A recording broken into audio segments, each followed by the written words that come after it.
Hello दोस्तों, मेरा नाम आशुतोष शर्मा। ये एक सीरीज़ है जो हम डेली एक वीडियो अपलोड कर रहे हैं। तो ये इस वीडियो की सीरीज़ का सेकंड वीडियो है। ये वीडियो उन लोगों के लिए है जो लोग ऐसा सोचते हैं कि हम लोग 9 टू 5 जॉब को रिप्लेस कर देंगे ट्रेडिंग से, कि हम अपना करियर इस तरीके से बनाएँगे कि हम ट्रेडिंग करके पैसा बना लेंगे। अगर हम 9 टू 5 में 60,000 रुपए कमा रहे हैं, देख के और 2,000 तो हम वैसे कमा लेंगे, ठीक है?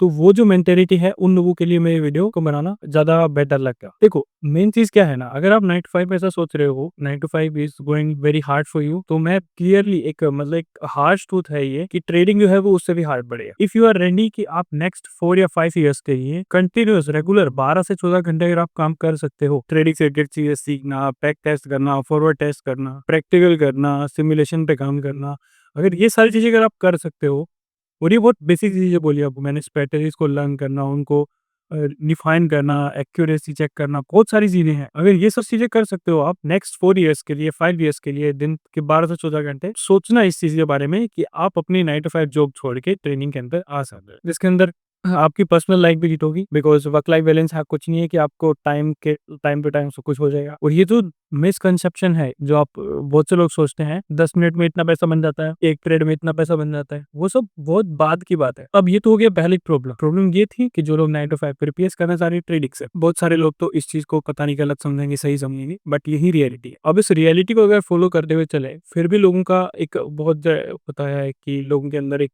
क्रेज़ होता है, एक इंटरनल विश होती है कि नहीं, उन्हें ट्रेडिंग के अंदर ही जाना है, करियर बनाना है। तो उन लोगों के लिए देयर इज़ अ पाथवे, और पाथ कुछ ऐसा है कि उसको अपन अभी सेकंड वीडियो में जो है पूरा देखेंगे कि आप किस तरीके से फॉलो करके आप इस चीज़ में करियर बना सकते हो। पहले तो सिचुएशन उसको एक्सेप्ट करो, जहाँ पे भी आप बैठे हो, जो भी रियलिटी है। प्रोफेशनल्स अगर आपको वो सजेस्ट कर रहे हैं, तो वो गलत नहीं बोलेगी। सबकी लाइफ सेम नहीं होती, वो अलग बात है। लेकिन एक फील्ड का, एक करियर का जो रोड मैप होता है, वो सबके लिए सिमिलर होता है। वो सबको ही फॉलो करना पड़ता है। सो आई वुड से कि अभी जो लोग इस चीज़ में और आगे बढ़ना चाहते हैं कि नहीं, हमें ट्रेडिंग में जाना है, तो ये है उनके लिए करियर भी। तो उस रोड मैप को डिस्कस करने के लिए मैं भी आपसे स्क्रीन शेयर करता हूँ। मैं आप एक चीज़ सर्च करना, MISR। By the way, this is the educational initiative by SEBI, security action board of India, जो कि हमारे देश का एक्सचेंज बोर्ड का लाइक रेगुलेशंस और रेगुलेटरी बॉडी है। तो इन्होंने अपना एक इंस्टीट्यूट बनाया हुआ है, national institute of securities markets. यहाँ पे क्या प्रोवाइड करता है, इनके बहुत सारे प्रोग्राम्स होते हैं, शॉर्ट टर्म प्रोग्राम, राइट?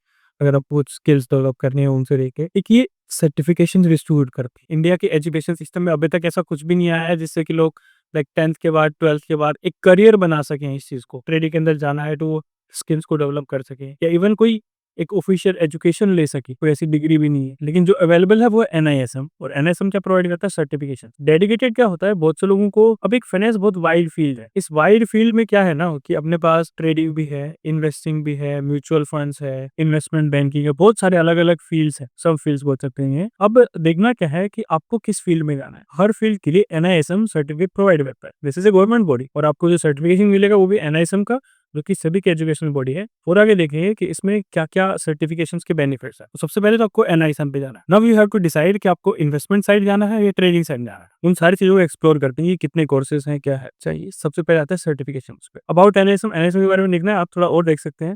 जैसा कि अपन ने डिस्कस किया वही सब है, और बाकी सर्टिफिकेशंस आते हैं डायरेक्ट कि क्या-क्या सर्टिफिकेशंस प्रोवाइड कर, ये सर्टिफिकेशन एग्ज़ामिनेशंस, ये रहता है। यहाँ पे आपको सीरीज़ दिखेगी, सीरीज़ ऑफ एग्ज़ाम्स। इसमें 1 से लेके आप देखोगे अभी ऑलमोस्ट 33 एग्ज़ाम्स से भी ले ली ये NISM ले रहा है बेटा। होता क्या है कि ये आपको करिकुलम प्रोवाइड करेंगे, कंटेंट दे देंगे, आपको पढ़ना है और आपको डायरेक्ट एग्ज़ाम के लिए बैठना है। एग्ज़ाम को कोई ऐसा फिक्स डेट नहीं होता कि 6 महीने में हो रहा है, 1 साल में हो रहा है, कोई वैकेंसी निकल रही है, नहीं ऐसा कुछ नहीं है। आप अभी पढ़िए, आप वेबसाइट पे चेक करिए कि आपके नियरेस्ट सेंटर के ऊपर अभी एग्ज़ाम देने के लिए सीट अवेलेबल है या नहीं है। 2 महीने के अंदर, 1 महीने के अंदर, इवन कई-कई एग्ज़ाम दिन में ज़्यादा ट्रैफिक नहीं होता, उनमें तो आपको एक ही हफ्ते में भी डेट मिल जाएगी। तो अब ये एग्ज़ाम का पैटर्न होता है। प्रोवाइड क्या-क्या करते हैं? कंटेंट, सिलेबस, राइट, पूरा, और आपको एग्ज़ाम के लिए सेंटर्स। जैसे आप एग्ज़ाम दोगे, CBT होता है, सो सारा कंप्यूटर बेस्ड टेस्ट होता है। जैसे एग्ज़ाम दोगे वैसे आपको आप पे रिजल्ट आ जाएगा। हर एग्ज़ाम का अलग पैटर्न है। तो पहले एक्सप्लोर कर लेते हैं कितने टाइप्स के एग्ज़ाम आते हैं। थोड़ा कैटेगराइज़ कर लें। अगर आप लोगों को इन्वेस्टिंग में जाना है तो म्यूचुअल फंड्स का है, इन्वेस्टमेंट एडवाइज़र का है जिसे IA बोलते हैं, और भी similar portfolio management services PMS, AIF के लिए एग्ज़ाम है। जैसे आपको देखिए म्यूचुअल फंड का हो गया, ये डिपॉजिटरीज़ जो प्रोफेशनली उस फील्ड में काम कर रहे हैं, जिनको कंपल्शन होता है कि हाँ, वो सर्टिफिकेट होना चाहिए, बिकॉज़ आप डिपॉजिटरी में काम कर रहे हो, आपको रूल्स एंड रेगुलेशंस नहीं पता। कैसे किसी कस्टमर को एक्सप्लेनेशन दे पाओगे उस चीज़। ऑपरेशंस का है, और NISM सीरीज 8 इक्विटी डेरिवेटिव्स। हाँ, वीडियो जहां से शुरू हुई थी कि 9 to 5 पर रिप्लेस करके लोग सोच रहे हैं कि अब तरीके से इतना पैसा कमा रहे हैं। अब आते हैं उन पे ट्रेडिंग वाले सेट के ऊपर। ठीक है, इन्वेस्टमेंट मुझे पता है कि इतने लोग इंटरेस्टेड भी नहीं होंगे कि जो इन्वेस्टमेंट का एग्जाम्पल देखे, क्योंकि बहुत ही ये उससे भी ज्यादा लंबी प्रोसेस है कि म्यूचुअल फंड अगर आप डिस्ट्रीब्यूटर बन रहे हो तो आपको क्लाइंट बेस बनाना पड़ेगा, AUM बनाना पड़ेगा, तब जाके आपको थोड़ा बहुत कमीशन आएगा। थोड़ा बहुत नहीं, मतलब अगर आप AUM बहुत बड़ा है तो बड़ा कमीशन आएगा, बट इन्वेस्टमेंट साइड लोग कम प्रेफर करते। तो आता है ट्रेडिंग के पे। ट्रेडिंग में अगर आपको जाना है तो क्या सर्टिफिकेशन लाइक कंपल्शन है, ये नहीं है तो आप किसी भी प्रोफेशनली किसी फॉर्म में किसी कंपनी में काम नहीं कर सकते। वो है इक्विटी डेरिवेटिव्स। इक्विटी मतलब इक्विटी मार्केट, स्टॉक मार्केट, ये अपना शेयर्स वाली मार्केट। कमोडिटीज मार्केट मतलब कमोडिटीज वाली मार्केट जिसमें gold, silver, base metals, NCDX, जिसमें एग्रीकल्चर कमोडिटी होती है, ये कमोडिटी वाली मार्केट्स होगी। ठीक है, ऐसे करेंसी डेरिवेटिव्स, करेंसी मार्केट जैसे पेयर्स होते हैं, उनके डेरिवेटिव्स इंडिया में ट्रेड करना लीगल है। Like sport is not allowed, but currency derivatives are allowed. Yeah, you can trade from your own, like आजकल यहाँ भी डिस्काउंट ब्रोकर्स हैं, फुड सर्विस आप काम कर सकते हैं। तो ये कुछ मेन 3-4 होते हैं जिनमें आप ट्रेडिंग के लिए स्पेसिफिक ट्रेडिंग को ऑप्ट कर सकते हैं। अब आपको डिसाइड करना है कि आप कौन सी वाली मार्केट के अंदर काम करेंगे। इक्विटी में जाना है आपको, कमोडिटी में जाना है, करेंसी भी जाना है। It depends on he. Let's see कि ऑलमोस्ट आजकल जितना भी यूट्यूब और इन सब पे पब्लिकेशन लाइक जो पब्लिसिटी हो रही है वो इक्विटीज की ज्यादा हो रही है। अगर आप एड्स देखोगे तो जितने भी ये जो ग्रो हो गया, अलग अलग ब्रांड्स हैं, एंजल, अपस्टॉक्स, ठीक है, सब लोग किसके एडवर्टाइजमेंट ज्यादा कर रहे हैं? इक्विटी मार्केट, बिकॉज वो एक्सेसिबल है, लोगों को उन चीजों के बारे में पता है। तो इक्विटी से शुरू करते हैं अगर इक्विटी में ट्रेडिंग करते। अब देखो, trading is a very, trading word बहुत छोटा है, लेकिन अलग अलग डिफरेंट डिफरेंट स्टाइल्स होती है ट्रेडिंग की। ठीक है, डिफरेंट डिफरेंट सेगमेंट्स होते हैं एंड इट डिपेंड्स कि आपका रिस्क एपेटाइट कितना है, आप किस तरीके से काम करना पसंद करते हो। तो सबसे पहले एक वर्ड को पकड़ते हैं ट्रेडिंग को, फिर इसको ब्रेक डाउन करेंगे। ट्रेडिंग में मैंने आपने सुना होगा स्टॉक्स में ट्रेड करना, एक होता है डेरिवेटिव्स में ट्रेड करना। स्टॉक्स मतलब आपको कोई कंपनी लग रही है, हाँ ये रिलायंस का स्टॉक है, ये में भी चल सकता है विद 1 वीक 2 वीक, तो क्या करोगे? उसको बाय या सेल करे, बाय करोगे, बाय करोगे, थोड़ी देर के लिए देखो यहाँ मूवमेंट आया तो आप उसको हायर प्राइस पे सेल कर दो। क्या पे क्या ट्रेड नहीं है ना किसी भी स्टॉक को, या इसीलिए XYZ स्टॉक मान के चलते हैं। Similarly there is a derivative. Derivative का क्या पर्पस है? Derivative is a leverage product. Basically इसको बनाया गया था रिस्क मैनेजमेंट पर्पस के लिए, लेकिन अभी एक ये ट्रेडिंग टूल बन चुका है। आप देखोगे जितने भी लोग आपके सराउंडिंग वगैरह कर रहे होंगे ट्रेडिंग, कोई नया नया फ्रेश अगर से स्टार्ट किया होगा तो डायरेक्ट कॉल पुट इन सब की बात करेगा, फ्यूचर्स की बात नहीं करेगा। फ्यूचर्स में क्योंकि मार्जिन बहुत रिक्वायरमेंट होती है, को अगर सराउंडिंग में दिख रहा है, नॉर्मल आदमी काम करता होगा, वो कॉल या पुट की बात करेगा और उसमें भी सिर्फ बाय, ऊपर जाएगी तो होल्ड बाय कर लो, नीचे आएगी तो पुट बाय कर लो। ठीक है, ऐसी चीजें होती। तो स्टॉक्स में ट्रेड करना है तो उसके लिए आपको नॉलेज होनी चाहिए टेक्निकल्स और फंडामेंटल्स की। टेक्निकल में आपको थोड़ा चार्ट देखना चाहिए, जैसे मैं स्क्रीन पे दिखाता हूँ थोड़ा सा। ये जैसे ट्रेडिंग एक प्लेटफॉर्म है जहाँ से आप चार्ट्स और वो सब एक्सेस कर सकते हो। ये ट्रेडिंग प्लेटफॉर्म है, यहाँ से आपको ये ऐसे वाले चार्ट्स को आप एक्सेस कर सकते हो, कहना से ट्रेडिंग यूज है। ठीक है, और भी अलग प्लेटफॉर्म्स आपके जो ब्रोकर होते हैं उनसे भी कर सकते हो। इन चार्ट्स को समझने के लिए आपको टेक्निकल चीजों की नॉलेज होनी चाहिए, मेटल्स को कैसे रीड करना, लेवल्स को कैसे रीड करना। दूसरा जो सेगमेंट होता है वो होता है फंडामेंटल। आपको कंपनी एनालिसिस आनी चाहिए, इकोनॉमिक एनालिसिस आनी चाहिए। ठीक है, क्या आप इकोनॉमी को समझ सकें, जैसे बारिश का मौसम है तो कौन सा सीजनल जो स्टॉक्स होते हैं वो चलेंगे, कोई अर्जेंसी आ रही है लाइक अभी जैसे इंडिया पाकिस्तान का जो कॉन्फ्लिक्ट चल रहा है, इधर वॉर वाली सिचुएशन बनी हुई है, उनमें अगर आप देखोगे तो जैसे जैसे डिफेंस की डील बढ़ रही थी, उनकी ऑर्डर बुक बन रही थी, तो वो वाले स्टॉक्स अच्छे खासे चले हैं। तो it depends on economy, right? Economy कैसी चल रही है, सेंटिमेंट्स कैसे हैं मार्केट में। अगर ये दो चीज अगर आप पाती है ना, सेंटिमेंट एनालिसिस और टेक्निकल एनालिसिस, तो आप इक्विटी में स्टॉक ट्रेड कर सकते हो। दूसरा सेगमेंट जो कॉल पुट वाला सेगमेंट जो बात कर रहा था, इसमें आपको तीनों चीज की नॉलेज होनी चाहिए। टेक्निकल भी आना चाहिए, चार्ट ट्रेडिंग तो आनी चाहिए, फंडामेंटल्स का तो पता ही होना चाहिए, then we get to next level, that is derivative या फ्यूचर्स और ऑप्शंस। देखो डेरिवेटिव क्या होता है, जैसा कि मैंने बोला लेवरेज प्रोडक्ट। निफ्टी चल रहा है अराउंड 24,000 कुछ 6-700, ठीक है, अपर से पानी सकता है 25,000। और 25,000 को आप निफ्टी के एक लोट से मल्टीप्लाई करोगे, एक लोट होता है 75, दैट मीन 75 पॉइंट अगर आप निफ्टी की बाय कर रहे हो तो this contract value would be around 18 lakh के आसपास, है ना, 18,70,000 75,000 के आसपास। तो आप ये जो इतना महंगा कॉन्ट्रैक्ट आप डायरेक्ट बाय कर लो, ऐसा 18 लाख दे बाय कर लो, वो दिन में 300 पॉइंट मूव किया तो आपको 300 रुपए का प्रॉफिट, 300 इंटू 75 का प्रॉफिट, 400 रुपए मूव किया तो 400 रुपए का। बट इस चीज को ना बहुत कॉम्पैक्ट बनाया है कि हर आदमी इतनी बड़ी क्वांटिटी नहीं होता सकता, तो उसका एक छोटा डेरिवेटिव बनाती है। ऐसा समझो एक बड़ी चीज मूव करेगी और सेम चीज उसी जो बनी हुई है तो छोटी वाली मूव करेगी, मोमेंटम सेम सेम आएगा। इट वेरीज बिकॉज रेशियो, बहुत सारे मैथमेटिकल टूल्स आते हैं डेरिवेटिव्स में, रेट उससे अलग होती है। अगर निफ्टी 100 पॉइंट मूव कर रहा है तो उसका डेरिवेटिव जरूरी नहीं है 100 पॉइंट मूव करे, 50 में मूव कर सकता है, 30 भी, 20 भी, 70 वीक आप कौन सा डेरिवेटिव उठा रहे हैं उस पर डिपेंड करता है। तो ये आई क्योंकि थोड़ा सा टेक्निकल साइड, थोड़ा सा मैथमेटिकल साइड ज़्यादा बढ़ गए हम लोग, इसको थोड़ा ईजी करते हैं। टेक्निकल फंडामेंटल आपको समझ आया था,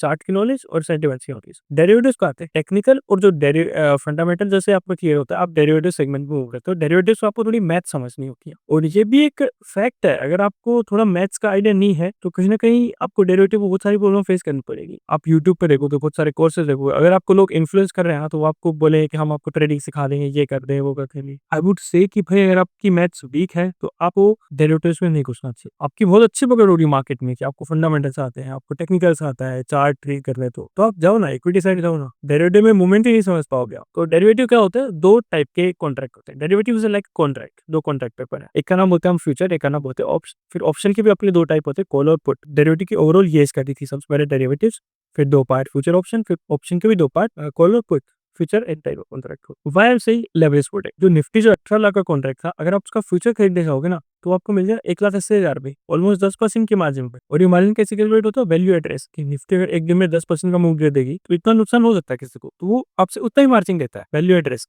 इसकी कैलकुलेशन इस तरीके से होती है, अराउंड 10% के आसपास हमारे इंडियन मार्केट्स में आपको मार्जिन मिल जाता है। अब मार्जिन का रेगुलेशन हो गया, आपको दिख रहा है 18 लाख की चीज आपको 1,80,000 मिल रही है। प्रॉफिट उतना मिला है जितना 18 लाख को मिलेगा, लॉस उतना मिला है जितना 18 लाख को मिला है, ठीक है, बट आपके पास एटलीस्ट कैपिटल वाला जो हेडेक है वो तो कम हो। दूसरी चीज बढ़ते हैं ऑप्शंस। ऑप्शंस इससे भी ज्यादा लेवरेज प्रोडक्ट है, फ्यूचर आपसे 10% दिख रहा है, ऑप्शन में चीजें बहुत प्रिविलेज होती है कि साइज आपका, अगर जाओगे आप कैलकुलेशन देखने के लिए तो आपको बिलो 5%, अराउंड 2-3% के भी आपको ऐसे कॉन्ट्रैक्ट मिल जाएंगे जो आप बाय कर सकते हो। तो बिगिनर्स के लिए तो मैं सजेस्ट करूंगा कि you should never go to the options. अगर आपने कहीं से सुना भी है कि ऊपर जाए तो कॉल खरीदो, नीचे जाए तो पुट खरीद लो, तो ये बहुत ही अल्टीमेटली आपको लॉस देने वाली है, और इस चीज में मैथमेटिकली प्रूव कर सकता हूँ। अगर आप मेरे 100 केसेस देते हैं, देखो ऐसा समझो मार्केट की 3 डायरेक्शन है, या तो मार्केट ऊपर जाएगा या नीचे आएगा या फ्लैट रह जाएगा, तीन तो डायरेक्शन है, इससे बियॉन्ड लूज हो नहीं सकता। होता क्या है, अगर हम ये माने कि ऊपर जाने की प्रोबेबिलिटी 100% है, इट इज नॉट पॉसिबल, नीचे आने के 100 ये भी पॉसिबल नहीं है, साइडवेज की भी 100 कोई पॉसिबल नहीं है ना, 100%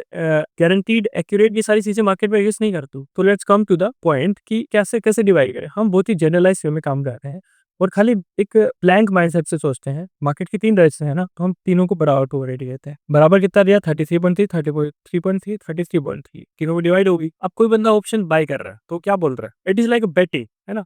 लोगों को ये बोलते हुए मे बी थोड़ा हेजिटेट फील होता होगा कि भाई कॉल ऑप्शन जो पुट ऑप्शन है वो बेटिंग है, बेटिंग नहीं है, ऐसा लोग प्रूव भी करते होंगे, but it is betting if you don't know what the mathematics behind it. और इस चीज को प्रूव कर सकते हैं, मैं वही चीज प्रूव कर रहा हूँ, बता रहा हूँ आपको कि कैसे ये चीज गलत है एक बिगिनर के लिए, अगर उसे नहीं पता है तो चीज होगा। अजूम 3 डायरेक्शन थी, टॉप, फ्लैट एंड बॉटम। आपने बोला कि मार्केट यहाँ से ऊपर जाएगी, तो सिंपली अभी तक यही सुना है कि ऊपर जा रही तो कॉल खरीद लो। जैसे आप कॉल खरीदोगे तो आपके पास एक ही साइन की प्रोबेबिलिटी है, अगर मार्केट साइडवेज भी रहा ना तो जो आपने कॉन्ट्रैक्ट खरीदा था एक्सपायरी वाले दिन जीरो हो जाएगा, आपका पैसा गया। अगर मार्केट फ्लैट है तो भी, और नीचे गई ना मार्केट आपके अगेंस्ट है तो जीरो होना ही है, तो और फास्ट जीरो होगा। यू कैन थिंक कि जैसे आप बाय करते हो you have only 33.3% probability winning की। अगर आप 100 बार किसी चीज को ऑप्शन को बाय करो तो आपके पास खाली 33% चांस है कि वो ऊपर जाए, 66% times you are going to lose, and this is fact. I don't know कितने लोगों को पता होगा जो लोग काम करते हैं, ट्रेडिंग करते हैं। ये तो बहुत बेसिक मैथ्स, अगर किसी को समझाना है कि भाई कॉल और कोड क्या होते हैं, क्या प्रोबेबिलिटी होती है, सेम चीज पुट के साथ है। अगर आप बोलोगे मार्केट नीचे जाएगा तो आपने एक तरह से बेट लगाई है तो मार्केट यहाँ से नीचे गिर सकता है, एक ही डायरेक्शन आप चुनने वाले हैं। अगर मार्केट स्प्लिट भी रहा ना तो आपका खरीदा हुआ कॉन्ट्रैक्ट की वैल्यू दिन ब दिन गिरती जाएगी और एक दिन जाके जीरो हो जाएगा एक्सपायरी के ऊपर। नो वोट योर मनी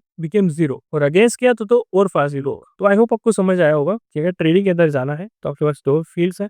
अगर आपको केवल कैश में जाना है, इक्विटी में जाना है, you want to trade like stocks, तो आपको टेक्निकल और फंडामेंटल नॉलेज होनी चाहिए। If you want to go into derivatives trading, futures and options, call and put, तो आपको तीनों चीजें फायदा होना चाहिए, टेक्निकल्स, फंडामेंटल्स एंड डेरिवेटिव्स। तो ये तो भी आपको पता चला कि आपको क्या क्या पढ़ने का कंटेंट है। तो करियर जो बनाना है, किसी को पाथ जो फॉलो कर रहा है, तो सबसे पहली चीज तो ये और पता होना चाहिए उसे पढ़ना क्या है। 10 सेकंड चीज आती है उसको कैसे पढ़ना है, कैसे प्रैक्टिस करें। तो सर्टिफिकेशन के बारे में आपको नॉलेज हो गई होगी कि ट्रेडिंग के लिए मेनली क्या क्या सर्टिफिकेशन चाहिए होते हैं। अब मैं उसी चीज पे फोकस करूंगा। या इसमें एक चीज और, अगर किसी को इस रिसर्च साइड जाना है तो there is a specific course research analyst, ठीक है। इन्वेस्टमेंट के लिए आप अपन ने डिस्कस किया म्यूचुअल फंड, इन्वेस्टमेंट एडवाइजर की वो, then trading and then research analyst.